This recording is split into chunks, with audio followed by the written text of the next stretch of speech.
Welcome to Art, Nature, Science on the Binna Burra Cultural Landscape, the podcast that tells the story of the mountain's natural wonder through art making and exploring the creative spirit, and celebrates the history and heritage of this magnificent World Heritage area. My name is Catherine Lloyd, and I'm joined today by Michelle Walker, who you might know as the regular podcast host. Today she's in the hot seat, so let me introduce you to her. Michelle is a visual artist whose work explores the bonds we build with the landscape we inhabit and the native wildlife and plants that live alongside us. With an art practice that spans 20 years and an environmental consulting practice that spans 25 years plus, creativity and caring for nature are often woven like cross threads in Michelle's career and interests. So welcome, Michelle, to this podcast, who you're normally the host for. Looking forward to putting you in the hot seat. Yeah, I'm looking forward to it, I think. Gulp.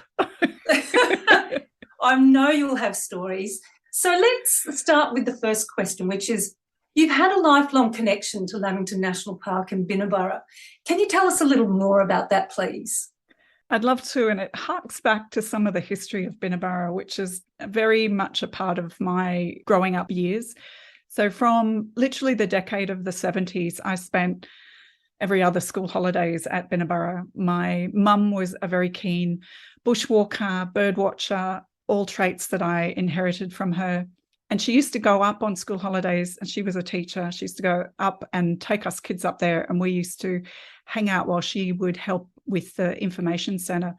And when I first started going up there as a kid, I remember Pat and John Luscombe used to run the kiosk and the campground. And while Mum was busy doing the information centre, I used to help out in the kiosk. And so I used to make hamburgers and sell milkshakes and do all that kind of thing, and just be around that, you know, the joy of being in the national park. And one of the things that I used to love was the bushwalking group. And obviously the lodge used to take out gas and guided walks. One of my favourite that occasionally I got to tag along for was the Shipstone walk. And that was a bit of an adventurous thing, because you used to walk out to Shipstone and then used to scrabble down the rock face. And when I first started doing it, I was quite young. I was probably 7 or 8. And there was a point at which you got to a rock ledge and you had to lean out and grab a sapling and then shimmy down the last sort of 2 or 3 meters. My kid's memory said it was very, very tall. It probably wasn't that tall at all. But it was just this sort of great adventure thing that we used to do. And you'd then lunch at Turtle Rock and then abseil off the face of Turtle Rock, walk down into Numbaba Valley and spend the night at the Natural Bridge Caves with the glowworms. And it was such a fantastic experience. I did that walk many times, and it was one of my absolute favourite at Binna Burra. And I did my first bit of abseiling when I was 7 off Turtle Rock. Just adored it. And it was just sort of one of those experiences that Binna Burra had that was really for guests. You know, we really opened up the park, and the park was a place of absolute wonder. I felt like I was living in a bit of a Discovery Channel experience, and everything was possible. And as a kid, it was really freeing, because Mum really trusted us. And so I could go off bushwalking, not a problem. And I knew about all the things that could bite you or hurt you, like gimpy and, you know, ticks and leeches and all those sorts of things, and snakes that you had to keep an eye out for. But also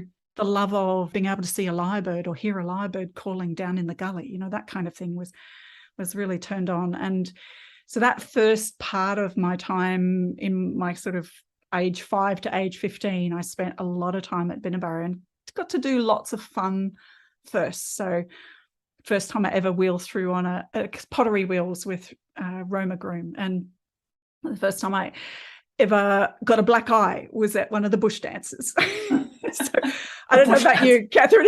Have you had any experiences of bush dancing? Oh, I certainly have. I was a keen bush dancer, but I never got a black eye from a bush dance. So that's very impressive. It was a bit of a contact sport. So do you remember so Binna Burra bush dances were a thing on Saturday night, and I adored them. They were calisthenic, they were social, they were lots of fun in terms of, you know, physical coordination. And I used to love, and I still have a really strong memory of the Peter Seeger song, which was about the hammer. And I don't know if you remember that protest song from the 60s, but it was one of the tracks they used to use for the Binna Burra slosh. And the slosh was kind of like boot scooting before its time. And it was something you did on your own in lines, and everyone, clomping around and in your boots on the timber floor and then turning 90 degrees and going again. So it was a lot of fun. And one of the other things they did, as well as the Cumberland Reel and progressive barn dance and all those beautiful social interactions where you got to meet people and chat, was knights, mounts and cavaliers. And it was kind of a competition type thing. And so the music would play and then the caller would yell out knights or mounts or whatever, and you had to get into a position with your partner. And this particular one, it was down to one other couple and myself and my buddy, and he yelled out knights, and that meant he had to kneel and I had to sit on his knee. And then the guy yelled out reverse, the caller yelled out reverse, which meant quickly we had to get up and swap roles. And in that quickly getting up and swapping roles, my eye socket kind of met with my buddy's knee, and I ended up with the most massive black eye. And it was just, so it's one of those first experiences that, wrapped around the stories and the joy of doing bush dances up at Binna Burra on a Saturday night. Indeed, absolutely. Well, you're lucky you just ended up with a black eye and nothing else in that regard. Yeah, and we didn't win, which was worse. All that pain, no gain in that regard. I know, and I had the first time I ever did any paid work was working in the lodge, and I worked in the dishwashers area, which we used to always call dish pig. I don't know, in all my years of working in restaurants, it was always a bit derogatory. But yeah, I love that. And I remember feeling, as a 15-year-old, feeling so mighty and independent, and the freedom of having a kind of a folding bill, which was pretty big back then, in my back pocket as I walked back to the campground. And I did really have so many parts of my life in that childhood growing up. The other big memory for me, which was probably something that made me switch on to biology in a big way, was when I was around 10 or 11, I did a junior ranger program. And so that was a fantastic experience. And I did it alongside Lisa and David Groom, who David's been interviewed on this podcast as a painter artist early in the sequence. So he and I were reminiscing about that junior ranger program and just how it was formative. Like I still remember we had to do a whole series of activities like a scout type thing, where you have to do this talk and you have to sort of explore this and write this story and do this drawing. Yep, it was all that. And I did mine on strangler figs, which at the time there was a beautiful tree called the cathedral tree, and you could walk out to it and then stand in it. It was so big. The fig had taken, the host tree had died away a long time ago. The bowerbirds bower, I was fascinated with those. Being a bit of a fossicker myself, I found it just totally along the lines of what I do. Yeah. So they were my stories or the things I explored, but also I just was fascinated with the whole geological time history of Lamington National Park and the connection to Mount Warning as we knew it then. We'd call it Wollumba now, but Mount Warning for me was sort of this pivotal point that created this magnificent area of Lamington National Park where the beauty and the really unique plants and animals were in situ by the time I came to experience it. And I found that whole geological time fascinating. So I did have a really formative time as a kid up at Binna Burra. And fast forward, I've had sort of 3 times where either Binna Burra's been on my dance card or I've been on Binna Burra's dance card. I'm not sure which. But the next time I was in my mid-20s and I came back from overseas, and I'd been working in creative industries with a love of conservation that I was sort of doing as a volunteer. Came back to Australia, what I thought was going to be a 6-week holiday, and went to visit my mum, who was volunteering for the Natural History Association up there, and we were chatting and reconnecting after not seeing each other for 2 years. And a few things struck me was just the beauty of that place really seeped in. I'd been living in London and England. It was pretty crazy. So that remembering of just being able to hear a grey fantail call or a monarch call, just those really small but very significant things. And while I was sitting, I started chatting to one of the park rangers, and I thought, maybe this is a thing. And serendipity had it. The next week, a girlfriend of mine rang me up and said, National Parks is looking for a park ranger that wants to write a national park management plan for Lamington. I think you would fit the bill.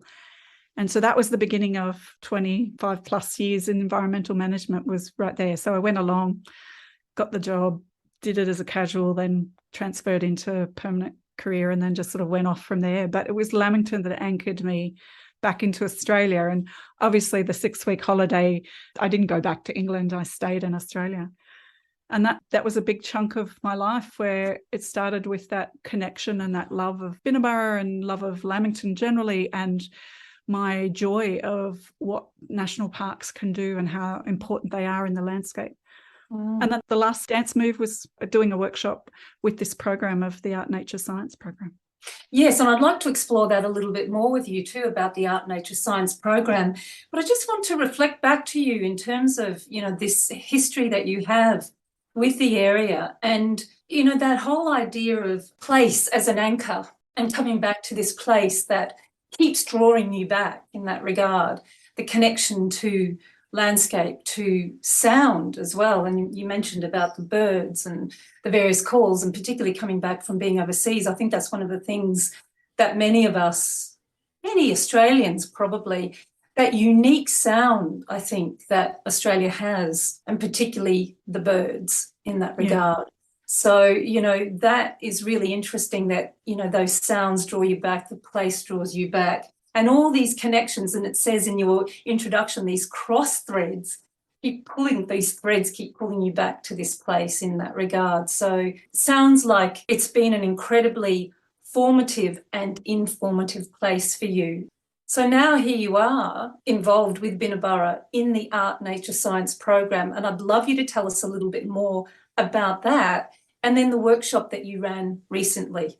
Yeah, I'd love to. And I feel like the thing that's happened for me in the last 12 months is we moved off a farm that I lived on for about 14 years. And what I realised was one of the things I adored about that farm was it felt like it was my own little national park. And one of the things that was a bright point for me when I knew we were leaving and we decided to move to Mooloolaba was I was an hour closer to Lamington. I could sneak up Numbaa Valley and be up at Binna Burra. So it is really significant. And the other thing that I just want to mention is, in terms of those senses, is smell.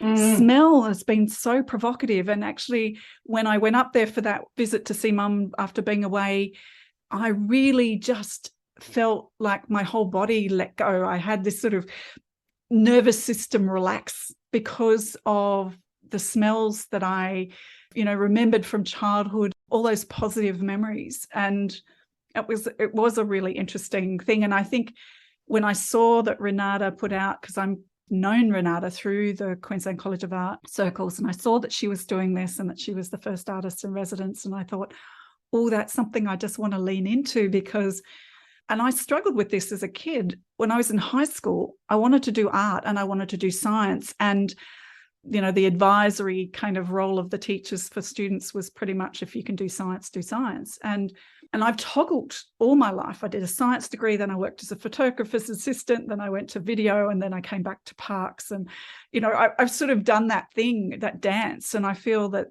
they're not separate. We have this artificial separation that kind of drives me nuts, but it's very convenient to label things. But for me, there's a lot of chemistry and physics in some of the things I do with metalsmithing, enameling, even with the sort of paints and so forth. There's a lot of science in art.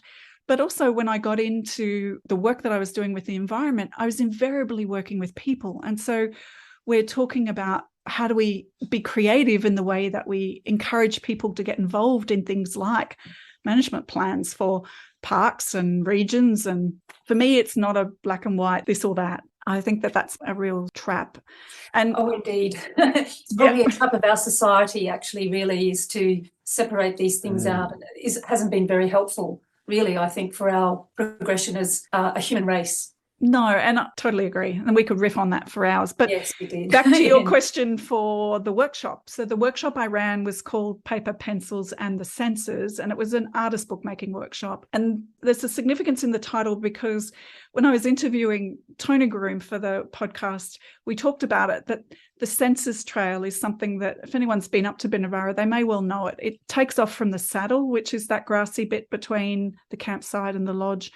And it was built when I was a Binna Burra goer. And what was interesting to me was my family had an experience of blindness. My grandfather was blind. So my mum's dad was blinded in the war. And it made Census Trail all that more interesting and all that more significant in terms of our lives as a family. And I think Mum felt the same. It was a terrific experience.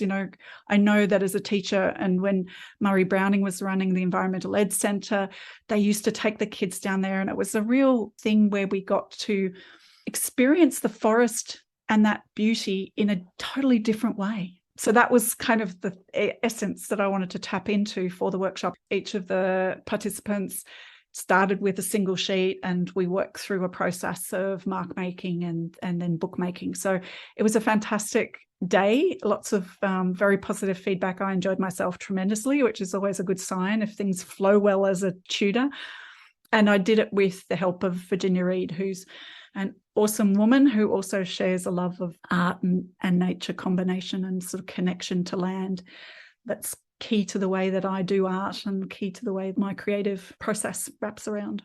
And what a beautiful experience for people to be able to experience the environment through art and through the senses, through that mark making, and really looking and observing and taking in that environment, and then being able to express it in some particular way. So I'm sure that must have been quite a revelation for some people, and maybe building on for others. Yeah, some people certainly came with some experience. The thing that I like about it, it's very tangible. You walk away with this little handmade book, and it's a record of your experience when you were at Binna Burra doing that workshop. And I think there's something really lovely about that. Very unique.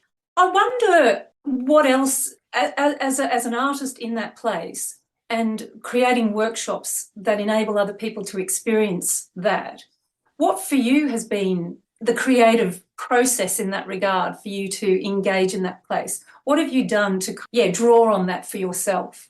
It's it's emerging, because I can't go there without sort of revisiting history, because I've got so many vignettes of story and experience, and I'm only just starting to re-experience Binna Burra, and that time in June was the first time since the 2019 fires. And I'd kept the place at a bit of an arm's distance because I sort of wasn't ready. And then I made sure that I created space on the morning of the workshop when it was really quiet to go and stand at Mount Roberts and literally give thanks for it as a place, for all the souls that had come before, the people who had endured and adventured. And there's something about nature and the kind of humanness that comes together for me. And I just love that sort of esoteric kind of aspect, but also I was able to collect some charcoal from some of the burnt stumps and make marks with that. And I feel like I wanted to really play with some of the environments. And I'm very conscious that as an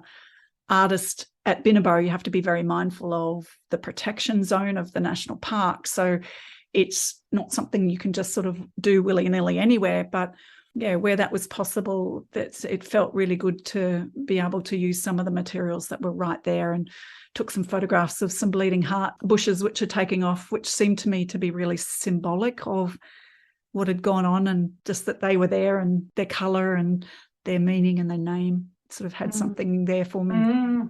Yes, and that resilience that nature shows us time and time again has the capacity to return, even when it's been put under a lot of pressure. So yes, an honouring of that is pretty fabulous. I'm wondering if you'd like to experience some rapid fire questions at the moment. I'm up for it. Go. Yeah, so we've been on this little journey with you, which is fascinating. But if you had to sum up Binna Burra in a photo, in a picture, what would that be for you? I think it's Talawalal. It's the Antarctic beach and that mystery of walking through the rainforest, and sort of the track circles around and then comes to that internal place of somewhat elevated spot with the Antarctic beach. And as a kid, I just found them absolutely mesmerizing, and just their story captured my heart. And I feel like it's so accessible from the car park, it doesn't take forever to get there. And I think, Antarctic beach. Fabulous. So what does art, nature, science mean to you? It's kind of the story of my life. Not that it's all about me, but it just happens to resonate very strongly with me, because I feel that it's the different aspects, it's the connection to nature and connection to our own creativity And those two things are like the pillars of my world. And I've moved between them in all the work that I've done. So, yeah. And I think the wealth of knowledge, my passion for learning, a lot of people share that, I know. And just the more we understand, the more we can be in awe, the more we want to protect. Indeed, absolutely. And I think it goes back to that conversation around how we've siloed things out and how unhelpful that actually is. But to bring these major themes into this kind of collective thinking, I think is very profound. So what is creativity for you? It's like breathing. I don't think I can do a day without it anymore. I think I spend a lot of time pushing it under. And when I decided to go full time with my art, which was in 2020, and I know COVID was disruptive for many people, it was also disruptive for my consulting business. It was also a blessing in disguise. And I just gave myself over to my art studio practice. So for me, it's been this recognition that's probably, as much as I've loved my environmental career, I've always wanted to be an artist as well. So kind of want to be a nerdy artist. I don't know if that's a thing. I'm sure there might be a few nerdy artists listening in right now and getting what that might be. So we look forward to hearing more about the nerdy artist within you. But what's inspiring you right now? Rust. Oh, rust. Okay. Rusty things. I've got an exhibition in May and June next year at the Ballina Gallery, which is the Northern Rivers Regional Gallery. And the exhibition's called Ash, Mud and Tears, which takes in the fires, the floods and the COVID time. And part of the flood, because that's more recent for me and I had more, kind of direct physical impact in my world, this idea of rusty things and things that are, kind of damaged and ruined. My passion for rust has been given a full flight. So I've discovered that bitumen roads and roundabouts pop out rusty discs, which were previously bottle tops, at a kind of a regular rate, because I walk the same paths and I collect them all the time. So there's sort of this strange magical thing that goes on with bitumen roads and roundabouts. So I'm building my collection of rusty things, and I'm doing rust dyeing, and I'm also going to play with the rusty objects in terms of creating book covers and rust dyeing art papers for artist books. And then I don't know what else. So, but that's absolutely, I could almost jingle my pocket because I've just been back from a walk. I've got a few things in my pocket. There you go. Maybe you can go and trade them somewhere at a stall or something like that. I've got some rusty tops here. What can I trade it for? But no way. I'm actually looking to buy. They're the jewels. They're the jewels for you. It's like the bowerbird, coming back to the bowerbird in that regard. There you go. I have a fossicker very deeply embedded in my DNA. Yes, I really resonate with that. I have my own inner bowerbird as well, so I completely get what you're talking about in that regard. And as you said before, right at the beginning, about those magnificent bowerbirds at Binna Burra, and the first time you see one of those nests, it's breathtaking, and the curiosity factor is just unbelievable. So they are an inspiration in and of themselves. I'm wondering, as we start to draw the interview to a close, Michelle, is there a question that I haven't asked you that you would like me to ask?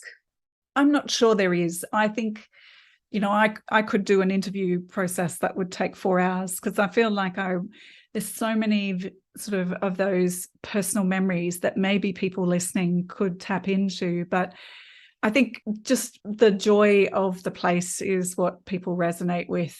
And I think I'm good with the questions. I feel kind of satiated for now. Fantastic, satisfied.